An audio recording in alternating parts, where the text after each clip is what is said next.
आज मेसच्या मुलींना टिफिनसाठी हिरवी भाजी नव्हती, तर चला म्हटलं काहीतरी ॲडजस्ट करून भाजी बनावा. कढईमध्ये तेल गरम करून त्याच्यामध्ये जिरा, मोहरी, ठेचलेलं लसूण, उभी चिरून घेतलेली हिरवी मिरची, कढीपत्ता टाकला.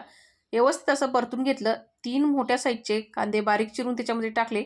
नंतर त्यामध्ये मीठ टाकायचं 1 चमचाभर. मस्त गुलाबी रंगावरती कांदा परतून घेतला.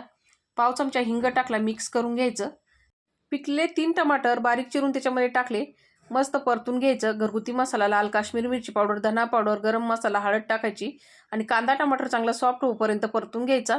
आता याच्यामध्ये मी भिजवलेली स्वच्छ धुवून घेतलेली चण्याची डाळ टाकलेली आहे. मिक्स करून घ्यायची. गरम पाणी टाकायचं आणि झाकण देऊन ही चण्याची डाळ आपल्याला शिजवून घ्यायची. अर्धवट चण्याची डाळ शिजली तर झाकण काढून त्याच्यामध्ये 1 चमचा भाजलेल्या शेंगदाण्याचा कूट टाकला, मिक्स करून घेतलं. परत झाकण देऊन चण्याची डाळ शिजवून घेतली. चण्याची डाळ शिजलेली आहे त्यामध्ये कोथिंबीर टाकायची, मिक्स करून घ्यायची. तर मंडळी तयार झाली आपली मसाला चणा डाळ. तर मंडळी या तुम्ही पण खायला भेटूया पुढच्या व्हिडिओमध्ये. धन्यवाद.